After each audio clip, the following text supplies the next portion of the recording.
I always believed that if you worked hard enough, life would eventually reward you. I guess that's what made me Miranda Thompson, top of my class in law school and engaged to the love of my life, Michael. He was everything I thought I wanted: smart, charming, and ambitious. We met in a constitutional law class, and it didn't take long for our study sessions to turn into late-night talks about our future together. "Can you believe it, Miranda? In just a week, you'll be Mrs. Miranda Richardson," Michael said, his eyes sparkling with excitement as he wrapped his arms around me.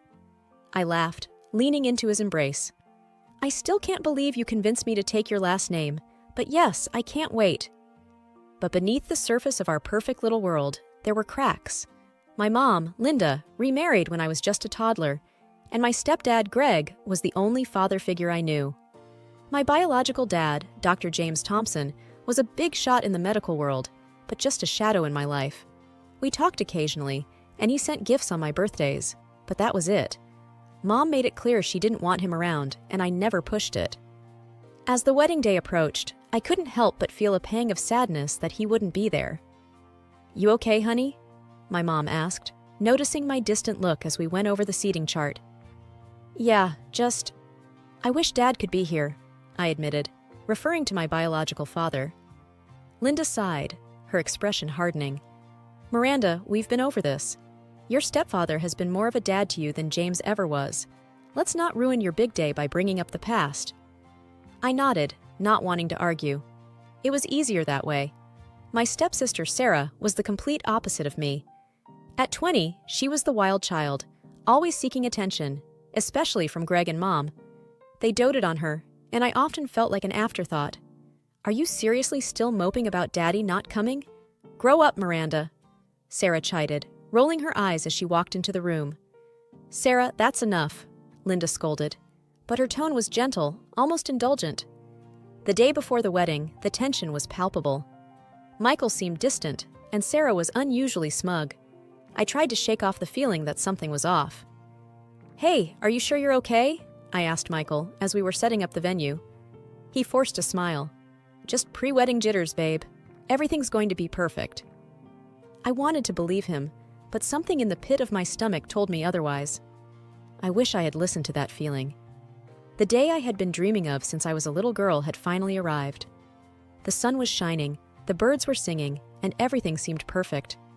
I stood in front of the mirror, my wedding dress hugging every curve perfectly. "You look beautiful, Miranda," my mom said, her voice soft, a rare moment of tenderness between us. "Thanks, Mom. I just wish Dad could see me," I replied, feeling a familiar ache in my heart. "You have us, Miranda. That's enough," she said, her tone firm, as if closing the topic for good. The ceremony was like something out of a fairy tale. I walked down the aisle, my heart pounding with excitement. Michael stood there, looking handsome as ever, but his eyes, they didn't have the usual warmth. I pushed the thought away, convincing myself it was just nerves. As we stood facing each other, the officiant began, "Do you, Michael Richardson, take Miranda Thompson to be your lawfully wedded wife?" Before Michael could respond, the doors at the back of the hall burst open. It was Sarah, her eyes wild, her face flushed. "Stop! Stop the wedding!" she yelled, her voice echoing through the silent hall. Everyone turned, stunned. I felt like the ground was slipping away beneath me. "Sarah, what are you doing?" I demanded, my voice shaking. She looked at me, then at Michael, a twisted smile on her face. "I'm pregnant, Miranda, and Michael is the father." The room erupted into chaos. My mom and Greg rushed towards Sarah while I stood there, frozen. "Is this true, Michael?" I asked, my voice barely a whisper. Michael wouldn't meet my eyes. I'm sorry, Miranda. I didn't mean for this to happen." I felt like I couldn't breathe. The world spun around me. "Sorry? You destroy our future and all you can say is sorry?" I spat, my voice rising. My mom came to me, her expression stern. "Miranda, calm down. We need to handle this sensibly." "Calm down? My fiance cheated on me with my sister, and you want me to calm down?" I couldn't believe her words. "Miranda, it's a complicated situation. Michael is a decent man. He wants to take responsibility for the child," Greg added. "A decent man? A decent man doesn't cheat on his fiancée with her sister. I shot back, my anger boiling over. The guests murmured among themselves, some looking at me with pity, others with judgment. I couldn't take it anymore. I ran out of the hall, the sound of my wedding dress tearing as I pushed through the doors. That day, my dream wedding turned into a nightmare. The betrayal by Michael and Sarah was a harsh blow, but the lack of support from my own family was a stab to the heart. It was clear where their loyalties lay, and it wasn't with me. The morning after the wedding that never was felt surreal. I woke up in my childhood room, the white dress, now stained and torn, a painful reminder of the debacle. My phone was overflowing with messages and missed calls, but I ignored them all. I couldn't face the world, not yet. I could hear my mom and Greg talking downstairs, their voices a low hum. I had no desire to join them. The way they had sided with Sarah and Michael was a betrayal I couldn't digest. I decided then and there that I needed a fresh start, away from all this mess. I picked up my phone and dialed the number I knew by heart, but seldom called. "Dad?" I said hesitantly when the call connected. "Miranda? Is everything okay?" His voice was laced with concern. "Dad, The wedding didn't happen. I need to get away from here. Can I come stay with you?" I asked, my voice breaking. There was a brief pause. "Of course, Miranda. Come as soon as you can," he replied, his tone reassuring. Packing was a blur. I threw clothes and essentials into a suitcase, not caring about the order. When I went downstairs, suitcase in tow, my mom looked up, startled. "Where do you think you're going?" she asked, her tone sharp. "I'm leaving, Mom. I can't stay here," I said, trying to keep my voice steady. "You can't just run away from your problems, Miranda," Greg chimed in, his expression disapproving. "This isn't running away. It's choosing not to stay where I'm clearly not wanted," I countered, my resolve firm. My mom's face softened slightly. "Miranda, we're your family. You belong here." "You made your choice, Mom. Now I'm making mine," I said, turning towards the door. The drive to my dad's city was long and gave me plenty of time to think. I felt a mix of fear, excitement, and uncertainty. Starting over wasn't going to be easy, but it was necessary. When I arrived, my dad was waiting at the door. He looked older than I remembered. "Miranda, I'm so sorry about what happened," he said, pulling me into a hug. "Thanks, Dad. I just need to figure things out, start fresh," I replied, grateful for his support. Over the next few days, Dad helped me settle in. He even introduced me to an old friend of his, Mr. Anderson, who ran a prestigious law firm in the city. "Miranda's an excellent lawyer. She graduated top of her class," Dad boasted during the introduction. Mr. Anderson looked at me, his eyes assessing. "We could use someone like you in our team. Why don't you come in for an interview next week?" I was taken aback by the offer, but managed a grateful smile. "Thank you, Mr. Anderson. I'd like that." As I started to rebuild my life in this new city, I realized that sometimes the worst things in life can lead you to where you truly belong. I was ready to face whatever came my way with a new sense of determination and hope. I had been working at Anderson and Amp, associates, for about 6 months when it happened. My life was finally on track, and I was slowly regaining my confidence. That's when Michael Richardson, of all people, walked into the office. I was at my desk, buried in case files, when I heard his all-too-familiar voice. "Good morning, everyone. I'm Michael Richardson, the new associate." My head snapped up, and our eyes met. He looked as shocked to see me as I was to see him.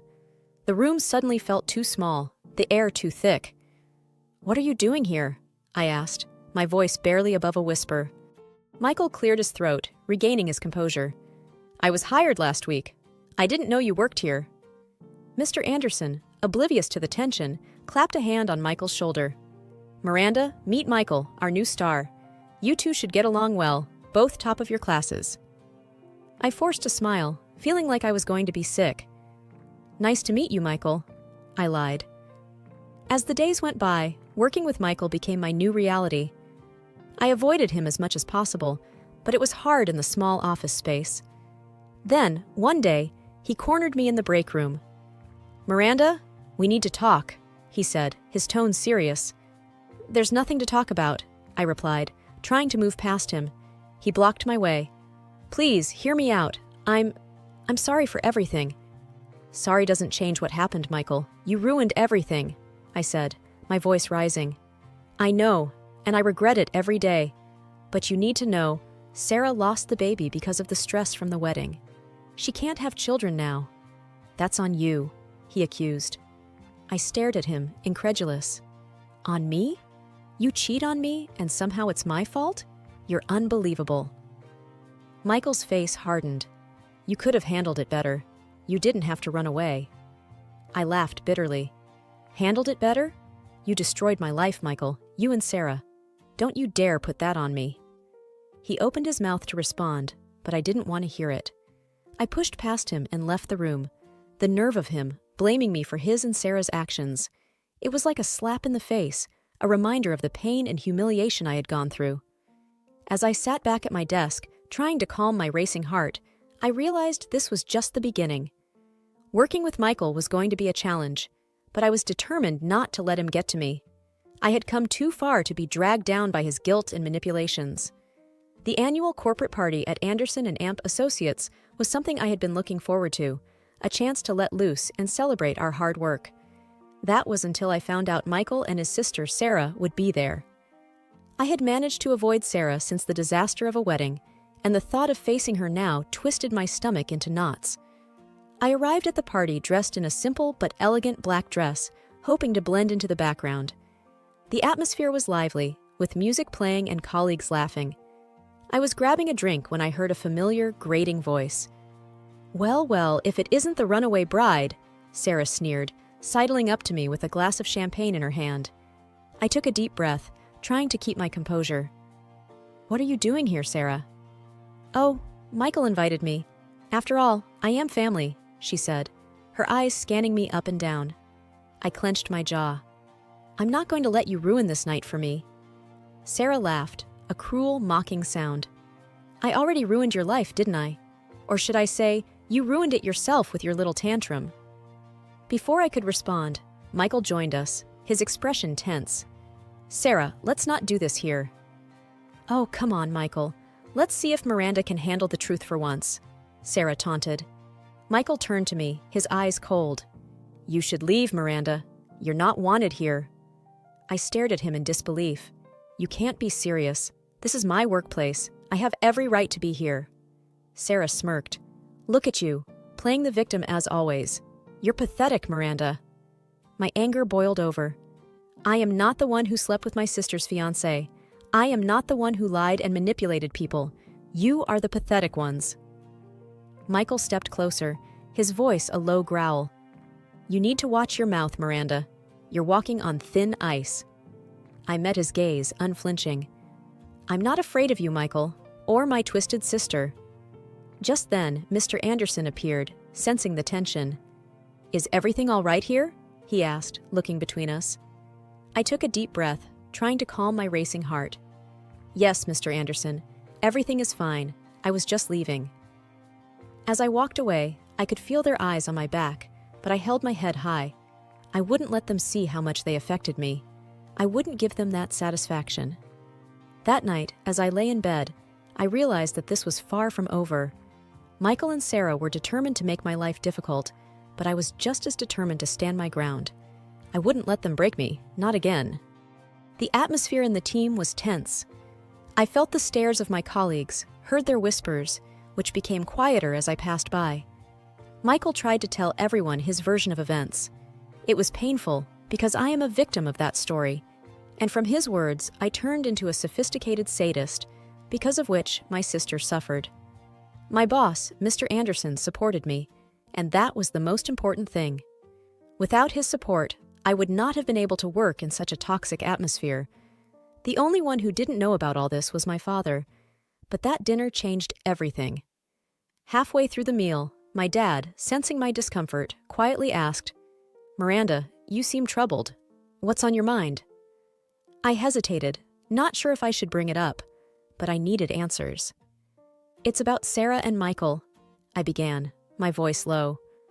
"They've been telling everyone that I caused Sarah's miscarriage, that the stress from the wedding was too much for her."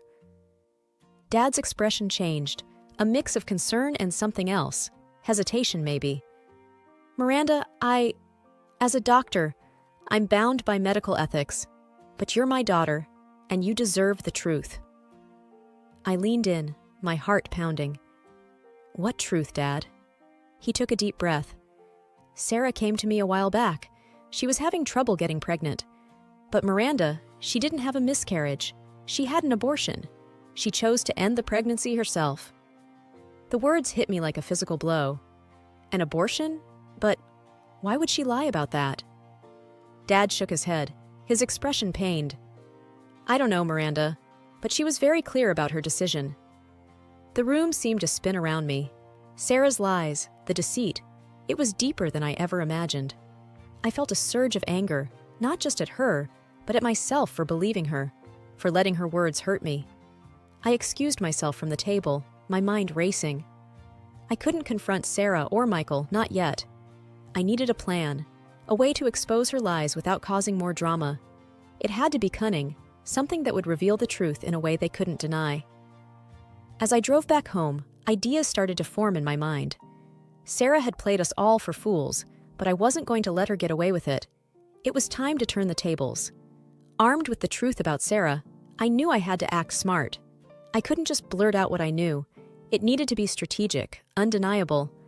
That's when the idea of a sting operation came to me. I remembered hearing about a private investigator, a woman reputed for her skill in uncovering truths people wanted to keep buried. I decided to meet her. Miss Thompson, I understand you need my services. The PI, a woman named Rita, said as we sat in her inconspicuous office. Yes, it's about my stepsister, Sarah. She's lied about something significant, and I need proof, I explained, trying to keep my emotions in check. Rita leaned forward, her eyes sharp. What kind of proof are we talking about? She claimed she had a miscarriage caused by stress I supposedly inflicted, but I know for a fact it was an abortion, I said, feeling a twinge of anger at the memory. Rita nodded, a plan already forming in her mind. People slip up, especially when they think they're in a safe space. You said she likes to drink at a bar on weekends? Yes, she's there almost every Saturday, I confirmed. Good. I'll befriend her there. If she's as loose-lipped as you say when she's drunk, it shouldn't be too hard to get her to spill the truth, Rita said confidently. The following week was agonizing. I waited, hoping Rita would come through. Then, on Tuesday morning, she called me. I got it, Miranda. Sarah spilled everything during a drunken rant. It's all on tape. I met Rita that evening to listen to the recording. Hearing Sarah's voice, slurring and boasting about how she fooled everyone, how the baby was never Michael's, and how she never wanted it, sent chills down my spine. Everyone thinks I'm this poor little girl who lost her baby. Idiots! It was just a fling, and there was no way I was having a black guy's baby. Sarah's voice echoed in the room. I felt a mix of vindication and disgust. Rita, this is exactly what I needed. How can I ever thank you? Just seeing justice served is enough for me, Rita replied, a small smile on her face. Now armed with the truth, I knew it was time to confront Sarah and Michael. But I wanted to be careful, to reveal the truth in a way that left no room for doubt or further lies. I planned to invite them to a neutral place, somewhere public where they couldn't cause a scene. The day of the confrontation, my nerves were on edge, but I felt a sense of empowerment too. This was it, the moment of truth. The day had come to confront Sarah and Michael with the truth. My heart was racing as I sat in the corner of the coffee shop, waiting for them to arrive. I had chosen this place for its public setting, hoping it would keep emotions in check. Sarah walked in first, her usual confident self, followed by Michael, who looked unsure. They sat down opposite me, Sarah's eyes narrowing slightly. So, Miranda, what's so important that you dragged us here? Do you finally want to apologize and get out of the company? I took a deep breath, my hands gripping the envelope containing the recording. I know everything, Sarah. Her face went pale, then flushed with anger. What are you talking about, Miranda? Michael looked between us, confused. Sarah, what is she talking about? I pushed the envelope across the table. I hired a private investigator. She recorded Sarah admitting everything at a bar. It wasn't a miscarriage. She lied. Sarah's eyes widened in shock, and then her gaze turned to one of malice. You sneaky little... Michael cut her off, his voice shaking. Is it true, Sarah? Did you lie to me? Sarah opened and closed her mouth, looking like a fish out of water. Finally, she slumped back in her chair, defeated. Yes, it's true. I had an abortion. The baby wasn't yours. Michael looked like he had been punched in the gut. He turned to me. Miranda, I'm so sorry. I didn't know. I'll file for divorce, and maybe we... I looked at him, feeling a strange sense of detachment. Your apology doesn't change what happened, Michael, but at least now you know the truth. Sarah stood up abruptly, her chair screeching against the floor. This isn't over, Miranda. You'll regret this. But I didn't feel scared. For the first time in a long time, I felt in control. The truth is out, Sarah. There's nothing left to hide. As they left the coffee shop, keeping their distance from each other, I remained seated, feeling a weight lift off my shoulders. It was finally over. The lies, the deceit, the pain, it was all out in the open. The next day at work, word had spread about the confrontation. Colleagues who had once looked at me with pity and contempt now greeted me with respect. Mr. Anderson called me into his office, a look of concern on his face. Miranda, I heard about what happened. Are you okay? He asked, genuine worry in his tone. I smiled, feeling a sense of peace. Yes, Mr. Anderson. I'm more than okay. I'm free. As I walked back to my desk, I felt a new sense of purpose. I had faced my demons, and I had come out stronger. My past no longer defined me. I was ready to move on, to build a future on my terms.